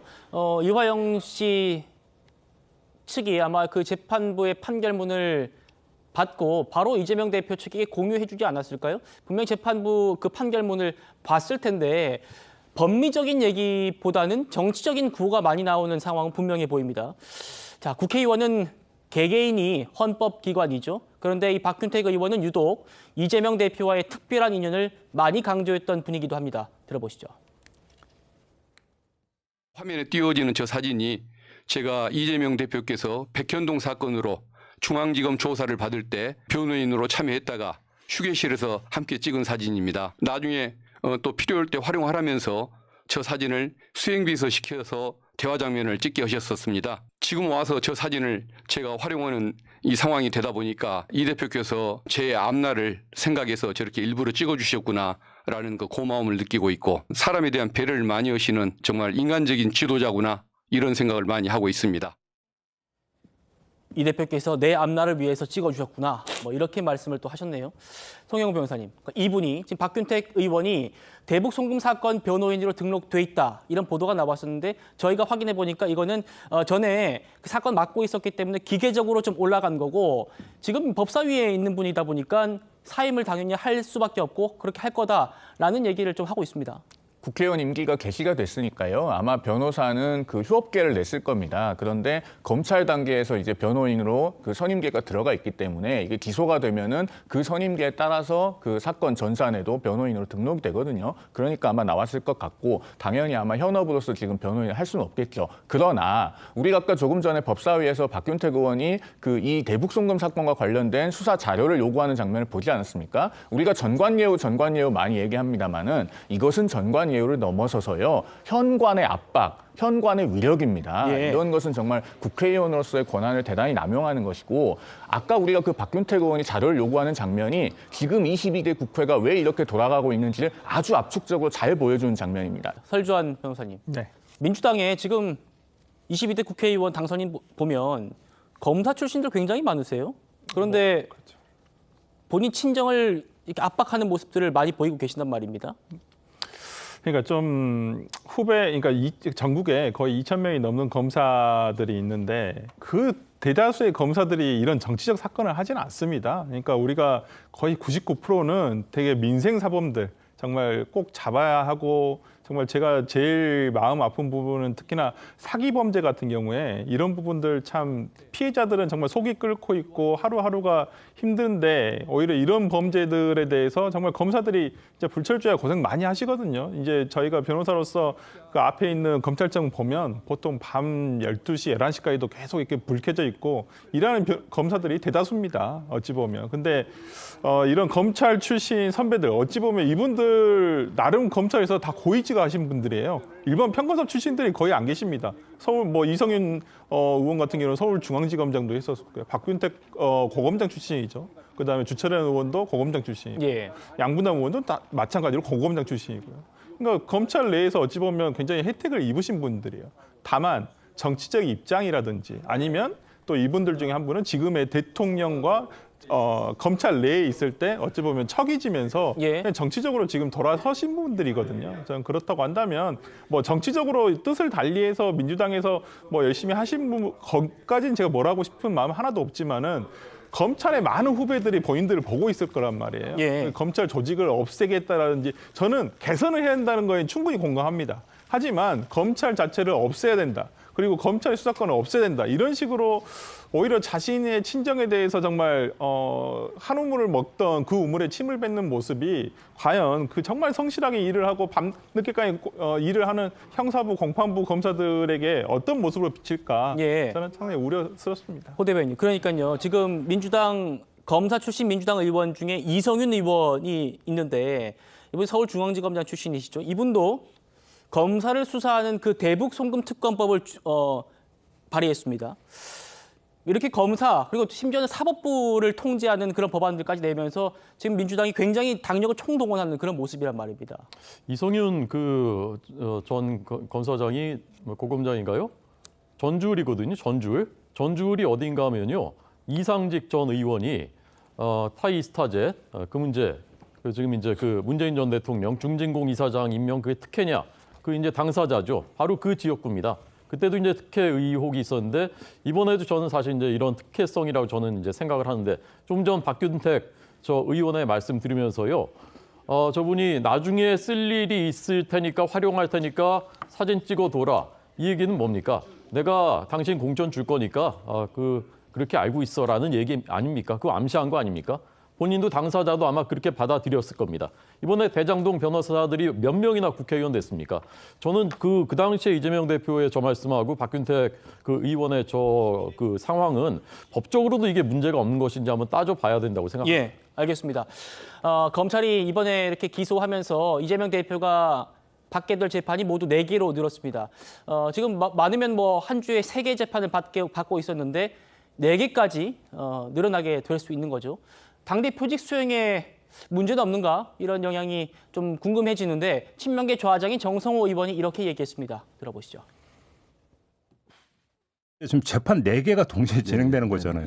이래갖고 대표직 제대로 수행될 수 있겠느냐는 우려도 나오는데요. 네네. 당이 안정이 돼 있기 때문에 대표직 수행에 큰 문제는 없다고 보고 있고 다만 어쨌든 뭐 4개 재판을 수행한다고 보면 물리적으로 이재명 대표가 민생을 챙긴다든가 하는 이런 점에서는 좀 시간적인 제약을 좀 받을 가능성이 높죠. 네네. 그럼에도 불구하고 연임 도전하는 거죠, 이재명 대표. 현재로는 잘 모르겠습니다. 좀 본인도 많이 고심이 있는 것 같고요. 예.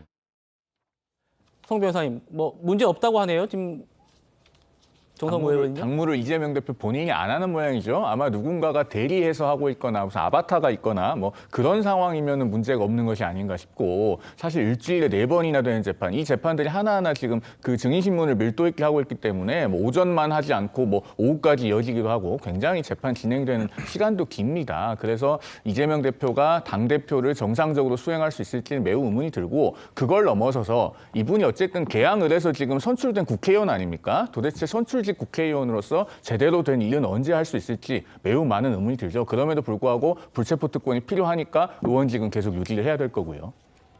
여선호 행정관님은 어떻게 좀 바라보십니까? 이재명 대표 재판 4개 받아도 당무 수행에 문제 없다라고 합니다.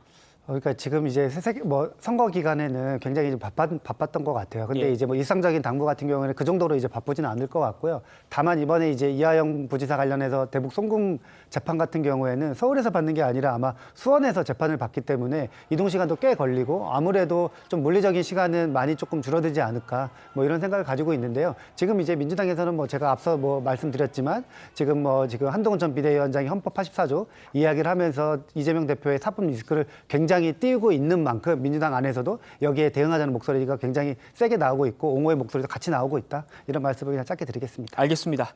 자, 이런 상황에서요. 오랜만에 이분이 글을 쓰셨네요. 홍준표 대구시장입니다. 이재명 대표의 지금 최근의 이 행보에 대해서 트럼프와 비교를 했습니다. 온갖 부정비리에도 대선 출마를 강행한 트럼프의 멘탈이 대단하고 이재명 대표의 멘탈도 트럼프와 닮아 있는데 그 뻔뻔함까지 대단하다. 이렇게 꼬집었네요. 호 대변인이 어떻게 바라보십니까? 맞는 말씀하신 건가요? 어떻게 좀 과한 말씀하신 건가요? 홍 지사님의 말씀이 이제 맞는 말씀을 하실 때가 많고요. 때로는 좀 동의하기 어려운 말씀하실 때도 많은데 예. 이재명 대표와 트럼프를 이제 그 연상해서 생각하시는 분들이 우리 국민들 중에 굉장히 많죠. 그래도 두 사람이 다 엄청난 사법 리스크를 짊어지고 또 대선을 준비하고 있다는 점에서도 같고요. 그래서 저는 이게 지금 그 재판부가 이런 이재명 대표의 사법 리스크를 전 국민이 함께 짊어지는 상황이 되지 않도록 만드는 것이 재판부의 책임이다. 대한민국을 위한 책임이다라고 생각을 하고요. 그래서 집중 심리를 통해서 특히 이제 2사건 빨리 판결할 수 있는 공직선거법하고 위증교사 이 재판은 집중 심리를 통해서 빨리 결론을 내주십사. 그것이 이제 국민을 위한 것이고 국가를 위한 것이고 어떻게 보면 이재명 대표를 위한 것이기도 하다라고 저는 생각합니다. 알겠습니다. 이재명 대표 사법 리스크 여기까지 다뤄봤고요. 이제는 문재인 전 대통령 딸 얘기 좀 해보겠습니다.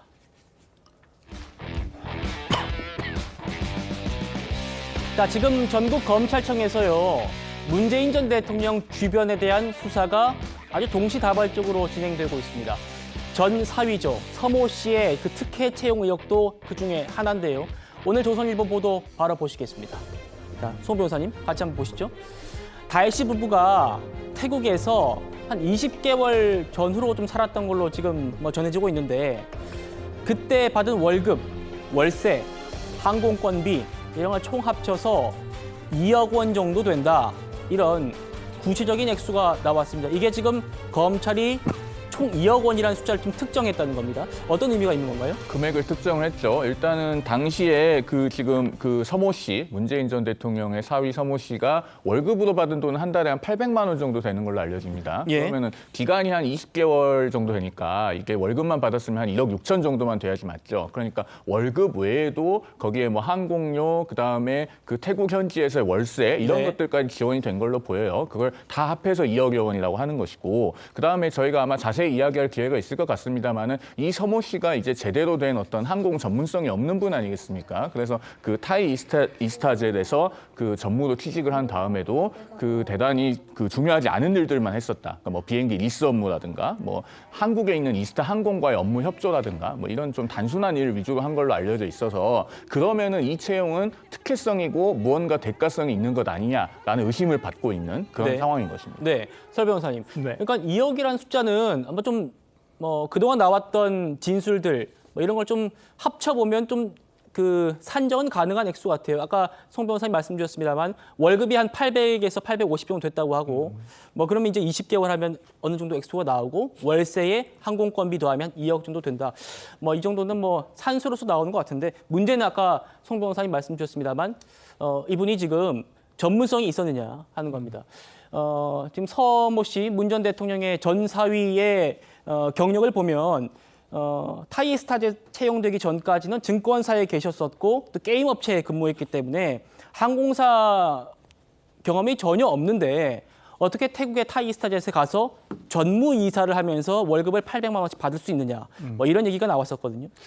뭐 이게 의혹의 눈으로 보기에 따라서는 뭐 그렇게 의혹을 가질 수 있습니다만은 뭐 항공사에 기장만 있는 건 아니지 않겠습니까? 그다음에 항공 운항과 관련된 일만 하시는 분이 계시는 것도 아니지 않겠습니까? 내부에서 행정 업무라든지 여러 업무를 하신 분들이 있을 텐데 증권사와 게임 업체를 다니면서 어떤 업무를 했는지 정확하게 모르겠습니다만은 저는 그렇게 이 단순 업무를 했다는 거 보면 그렇게 항공 운항과는 특별히 관계가 없는 행정 지원 업무를 한 게 아닌가라는 생각이 좀 들고요. 근데 이 회사가 그냥 사기업이지 않겠습니까? 그러면 채용을 함에 있어서 뭐 어떤 조건이 있었는지 모르겠습니다. 공고가 난 건지 아니면 뭐 특별 채용이 된 건지는 모르겠습니다만은 그 자리에 어떤 특별한 자격이라든지 능력이라든지 이런 게 있었어야 됐는지 이런 부분 등을 좀 봐야 되는데 아직까지는 특혜를 줬는지 안 줬는지에 대한 수사를 이루어지고 있고 실제 이 사람이 아예 근무를 하지 않으면서 돈만 타갔다고 한다면 예. 굉장히 문제가 있는 거죠. 하지만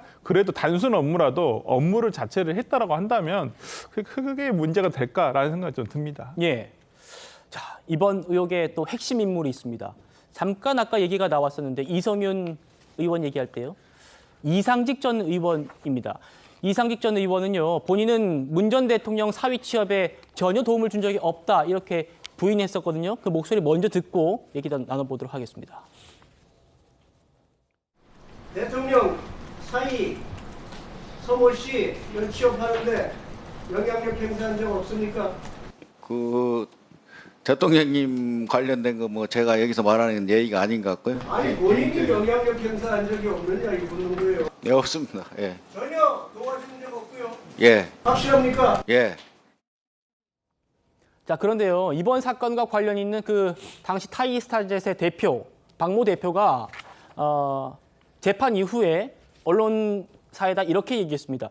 이상직 전 의원이 문재인 전 대통령의 사위에 프로필을 주면서 채용하라고 지시했다. 그거는 팩트다. 이렇게 얘기했단 말입니다. 여인정관님. 그러니까 심지어는 뭐 아까 말했던 그 800만 원 임금이나 조건 같은 것들도 구체적으로 지시하면서 사위를 채용하라 이렇게 말을 했었다는 게 증언 나왔습니다. 네. 그런데 아까 이제 설주환 변호사님이 말씀하신 대로 이게 이제 공직이 아니기 때문에 민간이기 때문에 뭐 그 민간 이상직 전 의원 같은 경우는 당시에 아마 오너였을 거예요. 그래서 그 이상직 의원이 회장이 오너가 정해주는 뭐 가이드라인이 그렇죠. 이게 법적으로 크게 문제가 있는지 뭐 안 맞는지 그거는 한번 좀 따져볼 문제가 있을 것 같고요. 네. 그리고 앞서 이야기 나온 대로 이제 경력과 상관없는 연봉 책정 뭐 이런 부분에서도 공직이 아니기 때문에 민간 부분에서도 이거를 법적으로 뭔가 크게 문제 삼을 수 있는 것인지, 그러니까 이른바 그냥 이름만 등록했고 만약 연봉을 받았다고 하면은 그거는 사실상 뭐 뇌물로 볼 수 있지만 실제 일했다고 하면은 굉장히 좀 사안이 복잡해지는 것이 아닌가. 검찰 측에서 이거를 뇌물성으로 인정받기 위해서는 사안이 좀 복잡해질 것 같은데 그거와 관련된 뭐 보도들은 특별히 이제 자세하게 이제 전해지는 건 없거든요. 그래서 이거는 조금 수사 상황을 조금 더 지켜봐야 되지 않나 이런 생각을 가집니다. 맞습니다. 이게 뭐 단순하게 뭐 특혜 채용했다 이렇게 끝나는 문제가 아니고요. 지금 이게 대가가 있었고 뇌물로 있었고 이게 문재인 전 대통령까지 가는 문제이기 때문에 심각한 겁니다. 그러니까 이게 얘기가 되려면 이상직 의원이 받은 대가가 뭔지 이게 밝혀져야 하는데요. 이게 검찰의 몫입니다. 지난 국정감사 때 국민의힘 얘기 한번 들어보시겠습니다. 이상직 의원은 중소벤처기업진흥공단 이사장이 됐고 2년 뒤 그러니까 2020년 4월 총선에서는 전북 전주의 공천을 받아서 당선이 됐습니다. 자리를 얻기 위해서 뭔가 특혜 취업을 한 것, 이거 뇌물로 볼 수 있는 것 아니겠습니까? 그 사안에 대해서는 수사 중에 있는 사건입니다. 어떤 사건이든지 신속하게 수사해야 된다고 생각합니다. 네. 여당에서는 그동안 이상직 전 의원이 문재인 전 대통령과의 친분을 그런 뭐 강조해 왔죠. 이상직 전 의원도 주변 사람들한테 문재인 전 대통령과의 그 친분을 굉장히 과시하고 다녔다라는 그런 진술들이 많이 나왔었습니다. 한번 들어보시겠습니다. 이상직 의원은 이미 문 대통령이 당선 전부터 친분이 돼 있었어요. 후보가 선출 안 되고 뭐 했을 때 우리가 큰 행사를 한 게 전라도였어요. 어마어마한 대성을 했잖아요. 그 이상직 의원이 다 한 거예요. 그때 문재인 대통령이 너무 기분이 좋았어요. 문 대통령하고 사모님하고는 늘 전화도 할 수 있고 가까운 사람이라고 하고 그런 걸 굉장히 과시하고 다녔죠. 송 변호사님, 결국에는 종착지는 문재인 전 대통령이고 혐의는 아마 이재명 대표처럼 제3자 뇌물죄가 아니겠느냐 이런 얘기가 법조계에서 나오는데 어떻게 좀 바라보고 계십니까? 그러니까 조수진 전 의원이 21대 국회에서 제기했던 그런 의혹을 제가 법률적으로 좀 풀어드리면 사실관계를 단정을 하는 것은 아닙니다만 그 문재인 전 대통령의 사위였던 서모 씨가 아까도 제가 말씀드렸듯이 항공업계 전문성이 없어요. 경력이 아예 없거든요. 그러니까 그 타이 이스타젯에 전무로 채용된 것이 대단히 부자연스러운 채용입니다. 그런데 그 이상직 전 의원이 역임했던 중소기업진흥공단 이사장 자리 있잖아요. 그 이사장직은 중소벤처기업부 장관의 제청으로 대통령이 임명하는 자리입니다. 군정부기관 이사장이거든요. 그러면은 그런 것들과 만약에 대가성이 있다고 한다면은 이제 제3자 뇌물죄 혐의가 있을 수 있기 때문에 이것은 철저한 진상 규명이 필요한 것이고요. 자, 지금 이런 것들이 앞서 본 그 이화영 전 부지사 사건에서도 비슷한 예가 있습니다. 이화영 전 부지사가 그 사건에서 뇌물 혐의가 인정된 것이요. 본인이 다 받은 게 아니고 이화영 전 부지사를 오랫동안 개인 비서 역할을 했던 그 여성분이 있습니다. 네. 그 여성분이 쌍방울에 취업을 하는 형식으로 해서 돈을 받았는데 그게 결국에는 이화영 전 부지사에 대한 뇌물 혐의로 인정이 됐거든요. 네. 그 여성분도 쌍방울에 그 취업을 했지만은 전문성이 전혀 없었습니다. 그 대북 사업에 대해서도 아는 것도 없고 본인의 진술상으로도 전기 오토바이 사업에 대해서도 아는 것도 없다. 그런 어떤 정치적인 경력이 있어서 채용한 것이다. 이렇게 이화영 전 부지사 측에 주장했지만은 결국에는 법원에서 받아들여지지 않았거든요. 사안의 구조가 많이 닮아 있습니다. 그래서 철저한 조사와 진상규명이 필요하다. 이런 말씀을 드립니다. 알겠습니다. 2억 원이라는 숫자가 새로 검찰 수사에서 나왔기 때문에 저희가 소개해드렸습니다만 아직까지 계속 수사 중입니다. 지켜보도록 하고 저희가 추가 속보가 나오면 전해드리도록 하죠. 다음 주제입니다. 놓치면 아까운 이 뉴스 이 사람입니다. 첫 번째 이 사람은요. 박세리 선수가 보이네요. 저희가 이 소식을 좀 며칠째 전해드리고 있는데요. 박세리 씨가 아버지와 법적 공방을 벌이게 된 그런 사건의 내막이 조금씩 드러나고 있습니다. 바로 이겁니다. 3천억 원대 새만금 관련 사업과 연관이 있었던 거예요. 설주환 변호사님. 네. 그러니까 박세리 선수의 부친이 가짜로 문서를 꾸렸는데 이게 어디에 쓰여졌느냐 봤더니 새만금 관광단지 사업에 이게 영향을 미쳤더라고요. 그러니까 왜 이렇게 했나? 박세리 씨의 그 부친이 갑자기 박세리 희망재단에 그 인장을 위조해가지고 이 골프 스쿨을 뭐 유치하겠다 해가지고 이게 사업이 시작된 건데, 그러면 이것을 어디다 유치한다는 거였지? 그렇죠. 봤더니 이게 이게 새만금 단지. 그렇죠. 지난번 잼버리 대회가 열리기도 했던 그 새만금에다 이걸 유치를 한다는 거였어요. 그러니까 이게 어찌 보면 새만금 개발 사업은 사업청은 어찌 보면 공공기관입니다. 근데 이것을 어떤 확인하는 과정에서 이게 드러난 사건이거든요. 그러니까 뭐 다행히 이것이 어떻게 실행된 다음에 아니면 어떤 국가 세금이 흘러간 다음에 나타난 것은 아니라서 그나마 다행입니다만은 어찌되었던 간에 이 새만금 사업청에서 이러한 부분에 있어서 꼼꼼하지 못했던 일들이란지, 물론 이 문서를 위조했다, 뭐 본인은 아직까지는 부인하고 있습니다. 박세리 씨 부친은 아직까지 이거에 대해서 위조 자체를 인정하지 않고는 있습니다만은 이 어떤 하자에 있는 문서가 어찌 보면 국가 세금이 투여가 되고 있는 이 새만금 사업과 연결이 돼 있다는 부분에서 이 부분 좀 사전적으로 어떤 발견이 된 것은 참 천만다행이다라는 생각이 듭니다. 예, 여행정관님. 그러니까 이게 지금 도장이 위조가 됐다는 거를 나중에 알게 된 이 새만금 개발청이 그 컨소시엄에 대한 그 사업 우선 사업자 선정 취소해가지고 이게 원래는 한 올해 10월쯤이면 좀 개장을 할 수도 있었는데. 이번 사건으로 지금 불투명해진 겁니다. 맞습니다. 그러니까 이게 좀 사안을 좀 보면은, 그러니까 결국에는 지금 이제 언론 보도 등을 따라서 보면은 박세리 씨 부친께서 한마디로 이제 사기극을 벌인 것인데 거기에 대해서 이 어쨌든 관공서 공공기관이 잘 파악을 잘 못한 것인가. 어쨌든 이게 뒤늦게 취소가 되긴 했지만 실제로 이게 사업을 취소돼 가지고 이게 중단된 상황이거든요. 그렇기 때문에 전반적으로 지금 이 사업에 영향을 미쳤다 이렇게 볼 수 있을 것 같고요. 그리고 이제 박세리 씨 그 재단 같은 경우에도 이 사실을 그 새만금 청한테 먼저 나중에 듣고 나서 그 다음부터 이제 본격적으로 소송을 이렇게 준비한 것이거든요. 그래서 이거는 뭐 정부 사업까지 중단된 마당에 아무래도 좀 사안을 조금 더 면밀하게 조금 더 수사해야 되지 않을까 이런 생각을 가집니다. 네, 사기극인지는 저희가 뭐 법적 다툼을 봐야 알겠습니다만 일단은 박세리 재단이 분명하게 얘기했습니다. 우리의 의사와 관계없는 우리의 직인이 찍혀 있다는 것. 그렇기 때문에 조금 이쪽에 방금 말씀하신 박세리 씨의 부친의 좀 뭐 범행이 좀 더 의심되지 않느냐 이런 얘기가 나오는 거예요. 그럼에도 불구하고 박세리 씨는 과거에도 이 아버지에 대한 그 남다른 애정을 드러낸 바 있었습니다. 만나보시겠습니다. 이렇게 분명한 분들이 계시지 않았다면 이 자리에 박세리 프로가 없었을 수도 있을 것 같습니다. 아버님이 고생 많이 하셨습니다. 고생은 좀 많이 하셨어요. 아무래도 이제 운동선수가 집안에 있다 보면 가족 모두가 운동선수예요. 모든 일상 자체가 긴장감 속에서 하루하루를 사셨고 살았고 또 대회하는 날은 잠도 못 주무실 정도로 많이 그렇게 고생을 많이 하셔서 부모님하고 가족한테 가장 많이 라면 플렉스라고 할 수 있죠. 근데 솔직히 그건 가족한테 한 거라 플렉스라기보다는 뭐 당연한 거다. 자, 이번 사건이 화제가 되면서 박세리 씨 부친의 인터뷰도 다시 회자가 되고 있습니다. 26년 전인 1998년에 박세리 씨의 부친이 언론에다 인터뷰를 한 내용인데요.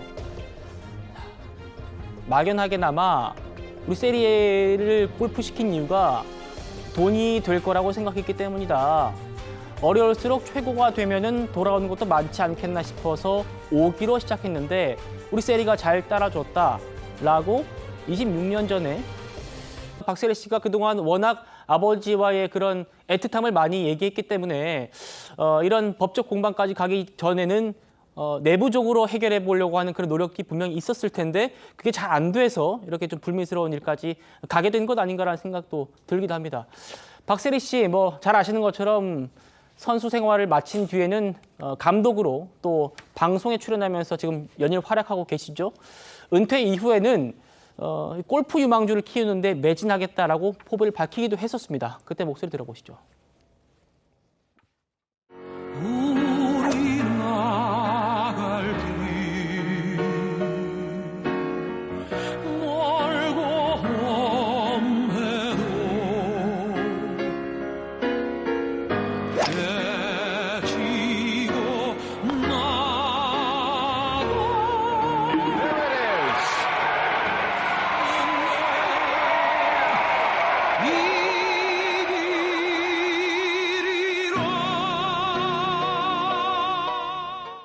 골프 선수 박세리가 아닌 앞으로 대한민국에 있어서 너무나 유망하고 또 앞으로 꿈을 갖고 있는 선수들을 위해서 더 좋은 모습, 또 많이 부족하지만 최선을 다해서 또 바른 길로 인도할 수 있도록 열심히 최선을 다하겠습니다.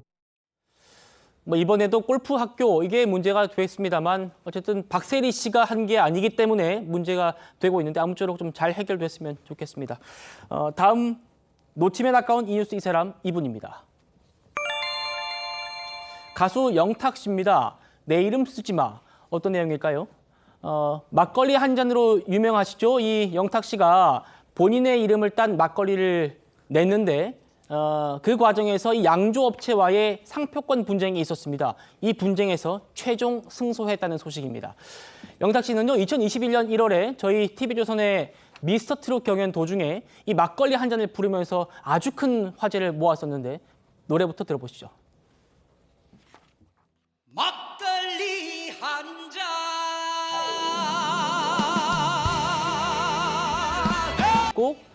소송까지 이어졌고 재판부가 최종적으로 영탁 씨 손을 들어줬습니다. 그 이유가 뭡니까? 지금 저희가 화면에서 보셨다시피 이제 영탁 씨가 부른 저 막걸리 한 잔이 엄청난 화제를 불러일으키지 않았습니까? 그러다 보니까 한 양조 회사가 그 후에 영탁 씨와 1년 계약을 맺고 그 영탁 막걸리를 출시했었죠. 네. 계약 기간이 1년입니다. 그리고 계약은 이제 1년 뒤에 종료가 됐는데 그 다음에 이 회사는 영탁 막걸리를 상표로 출원합니다. 그러니까 사실은 계약을 계속 연장을 해서 정당한 대가를 지불하고 그 예명을 사용하든가 해야 되는데 네. 상표를 출원을 하려고 했어요. 그러나 특허청에서 이게 이제 가수의 예명과 같기 때문에 결국에는 상표 등록은 불허가 됩니다. 그러면서도 영탁 막걸리라고 하는 그 이름을 계속 사용을 하니까 이제 영탁 씨 측에서 이제 사용 금지 청구 소송을 낸 것이고요. 대법원에서 최종적으로 승소를 해서 이제는 그 영탁 막걸리라고 하는 그 제품명을 더 사용할 수 없게 되었습니다. 알겠습니다. 대법원 판결로 최종 승소를 한 겁니다. 그 소식을 저희가 전해드리고 있고요. 근데 이 막걸리 한 잔 노래가요, 영탁 씨 노래가 아닌 거 아시죠? 가수 강진 씨의 노래인데 영탁 씨가 잘 불러가지고 아주 큰 인기를 끌었던 겁니다. 강진 씨 원곡 그리고 양아들 양아버지 관계가 되기로 한 사연까지 한번 만나보시겠습니다. 아장아장 아들놈이 어느새 자라 내 모습을 닮아버렸네.